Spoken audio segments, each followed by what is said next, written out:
से भी मोहब्बत करते होंगे।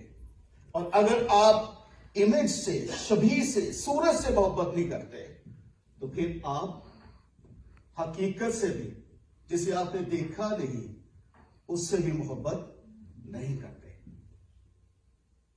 मोहब्बत करना मुश्किल होता है, बाज़ दफा बहुत ज्यादा चैलेंजिंग हो जाता है, खास तौर पर तब जब कोई अपने कामों से, अपनी बातों से, अपने रवैयों से हमारा मुखालिफ हो। ऐसे शख्स के साथ मोहब्बत करना मुश्किल हो जाता है। पाकिस्तान में था मैं, तो एक गैर मसीही ने एक किताब का तर्जुमा किया था, उसका नाम था यहूदियत। मुझे अच्छी किताब लगी, मैंने पढ़ ली। उसमें एक यहूदी रब्बी जो है वो बयान, उसका वाकया बयान हुआ है। एक शख्स उसके पास आ जाता है और कहता है कि मैं ऐसे पड़ोसी से कैसे मोहब्बत रख सकता हूं जो अपने कामों से मेरे खिलाफ है, जो हर वक्त मुझे नुकसान पहुंचाने के दर पे लगा रहता है। तो वो बड़ा अच्छा इसका जवाब देता है रब्बी। कहता है कि फर्ज करके तू चल रहा है और तेरे पांव को ठेस लगती है पत्थर से, तो तू क्या करेगा? पांव को मारेगा या सहलाएगा? सहलाऊंगा। भाई हमें ठेस तो लगी है पांव की वजह से, हम गिर भी जाते हैं, लेकिन क्या करूंगा, मैं इसे सहलाऊंगा। तेरा पड़ोसी भी तेरे बदन का हिस्सा है, ठेस लगने पे तो उसे काट कर तो नहीं फेंकेगा अपने जिस हिस्से की वजह से तूने ठोकर खाई है, तू गिर गया है, बल्कि क्या करेगा? उसे सहलाएगा, प्यार करेगा। तो कमजोर लोगों के साथ हमें क्या करना है? प्यार करना है, क्योंकि हम उसी में सारे मिल मिलाकर क्या है? एक बदन है, और कोई अपने बदन से दुश्मनी नहीं करता। और कमजोर हिस्से की सबसे ज्यादा क्या की जाती है? परवाह की जाती है। तो हमारी कलीसिया में और हमारे इर्द गिर्द भी बाज कमजोर लोग होते हैं, उन्हें मोहब्बत की जरूरत है। मोहब्बत से मोहब्बत पैदा होती है।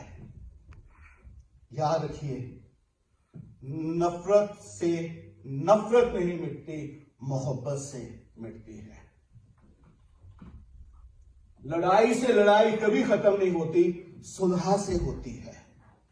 आग से आग कभी नहीं बुझती, पानी से बुझती है। इसलिए हमने क्या दिखानी है? एक दूसरे को मोहब्बत दिखानी है। मोहब्बत जो है वो सब कुछ सह लेती है। क्या करती है? सह लेती है। जहां पर कुछ सहा नहीं जाता, अदमे बर्दाश्त आ जाती है, वहां पर रिश्ता नहीं बचता। मोहब्बत सह लेती है, इसलिए रिलेशनशिप सर्वाइव करता है, बच जाता है। आपके आपसी रिलेशन जो है ये तब तबाह हो जाते हैं, बर्बाद हो जाते हैं, जब आप सहना छोड़ देते हैं। जैसे ही आप बर्दाश्त करना छोड़ देते हैं, रिश्ते की मौत हो जाती है। रिलेशनशिप जो है मर जाता है। लेकिन एज लॉन्ग एज, जब तक आप बर्दाश्त करते रहेंगे, सहते रहेंगे, रिलेशनशिप जो है वो कायम रहेगा। और हम सब तो इम्परफेक्ट बीइंग्स हैं, कामिल तो हम में से कोई भी नहीं है। लेकिन जब कामिल आएगा तब नाकिस जाता रहेगा। मैं अपनी वाइफ को एक दिन कह रहा था, मैंने कहा असल में हम सब कामिल हैं, नाकामिल हैं। नाकामिल का क्या मतलब है? इसका मतलब है कि मैं एक जो हूं ना, इम्परफेक्ट शोहर हूं, तू एक नाकामिल वाइफ है, हम नाकामिल वालिदैन भी हैं, हम नाकामिल बहन भाई भी हैं। तो जब तक वो कामिल नहीं आ जाता तब तक हम नाकामिल हैं। तो प्रॉब्लम क्या होती है? हम हर रिलेशनशिप में जो है परफेक्शन ढूंढना शुरू कर देते हैं। हमें कामिल हस्बैंड चाहिए, हमें कामिल वाइफ चाहिए, हमें कामिल भाई बहन चाहिए, वालदैन चाहिए, बच्चे चाहिए।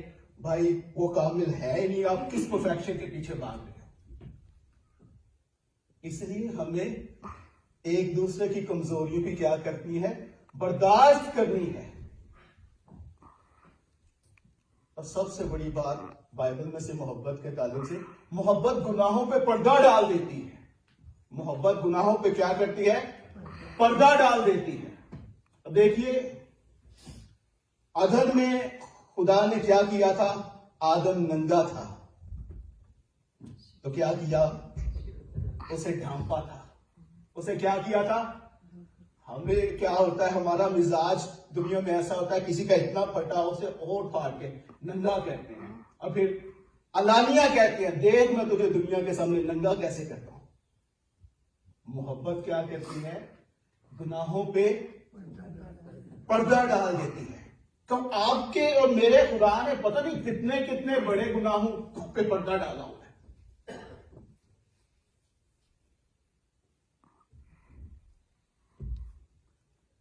अगर हमारे गुनाहों पे पर्दा डाला गया है तो हम पर भी फर्ज है कि एक दूसरे के कमजोरियों पे क्या डालें? पर्दा डालें। लेकिन यह भी हकीकत है कि मोहब्बत बदी से खुश नहीं होती। यह भी नहीं कि हम उसके गुनाह से, कमजोरी से चश्मपोशी करना शुरू कर दें। लेकिन यह भी मुनासिब नहीं कि एक पहले ही कीथड़ों में है, हम कीथड़ों से उसे महरूम कर दें। मोहब्बत इसमें है कि ढांपा जाए। खुदा ने अदम में अपनी मोहब्बत कैसे जाहिर की थी? ढांप कर की थी, कपड़े पहना के। हम पर भी ये फर्ज है, बजाय इसके कि हम नंगों को और नंगा करें, आए उन्हें मोहब्बत के पहनावे में लेने। मोहब्बत गुनाहों पे पर्दा डाल देती है, ढांप देती है। ये खुदा का मिजाज है कि वो क्या करता है? ढांप देता है। क्या करता है? ढांप देता है। ये शैतान का मिजाज है, वो नंगा करता है। इसलिए बाइबल हमें बताती है कि हम कायन की मालिन ना हो जो उस शरीर से था, यानी उसके काम शरीर वाले थे, बाप वाले नहीं थे, खुदा वाले नहीं थे। इसका यह मतलब नहीं कि कायन उसकी औलाद में से था, हरगिज़ नहीं। वनस पेंटिकॉस्टल वाले ये सिखाते हैं अमूमन कि वो इब्लीस का फर्जंद था, वो उसका जिस्मानी फर्जंद था, लेकिन ऐसा नहीं है। बाइबल कहती है कि आदम अपनी बीवी के पास गया, फिर कायन पैदा हुआ। वनस पेंटिकॉस्टल वाले वो ऐसा नजरिया रखते हैं जो कि गलत है। यहाँ पर शरीर से यानी तुम्हारे काम जो है वो शरीर वाले हैं। तो वो अपने भाई से क्या रखता था? अदावत रखता था। और जो अपने भाई से अदावत रखता है, बाइबल कहती है वो खूनी है, और किसी खूनी में हमेशा की जिंदगी मौजूद नहीं होती है। ये रूहानी खून है। अदावत क्या है? रूहानी खून है, मर्डर है, स्पिरिचुअल मर्डर है। इसलिए हमने क्या करना है? मोहब्बत रखनी है। यह सबूत है इस बात का कि हम खुदा से पैदा हुए हैं, क्योंकि लिखा है जब हम खुदा से मोहब्बत रखते हैं और उसके हुक्म पर अमल करते हैं, इससे मालूम हो जाता है कि खुदा के फर्जंदों से भी मोहब्बत रखते हैं। और खुदा की मोहब्बत यह है कि हम उसके हुक्मों पर अमल करें, और उसके हुक्म सख्त नहीं है। फिर तुम्हें एक नया हुक्म देता हूं, एक दूसरे से क्या रखो? मोहब्बत रखो। मोहब्बत जो है वो शरीयत की तकमील है। सारी शरीयत का दारो मदार जो है वो किस पर है? मोहब्बत पर है। सारी शरीयत जिस एक नुक्ते के गिर्द जो है वो घूमती है, वो क्या है? मोहब्बत है। वो क्या है? मोहब्बत है। जिसने मोहब्बत कर ली वो कहता है उसने पूरी शरीयत पर अमल किया है। सारी शरीयत ऐसे ही इसके साथ मोहब्बत के साथ जुड़ी हुई है जैसे उंगलियां हथेली के साथ, जैसी उंगलियां हथेली के साथ। इसलिए बाइबल कहती है मोहब्बत को जुबान नहीं है। ईमान, उम्मीद, मोहब्बत तीनों दायमी हैं, लेकिन अफजल इनमें क्या है? मोहब्बत है। और मोहब्बत क्या है कि खुदा ने हमसे क्या की है? मोहब्बत की है, और हमने उसके बेटे यीशु मसीह को क्या किया है? कबूल किया है। अब कबूल किया है तो मोहब्बत का जो सोर्स है वो मेरे अंदर आ गया है। तो जैसे रूहुल कुदस का जो फल है ये उसकी मैनिफेस्टेशन है, मोहब्बत भी उसी की मैनिफेस्टेशन है, उसी का ज़हूर है। हर शख्स में रूह का ज़हूर फायदा पहुंचाने के लिए होता है, लेकिन खुदा का हर फर्जंद जो है वो मोहब्बत को अपने अंदर रखता है और नफरत को अपने अंदर पनपने नहीं देता।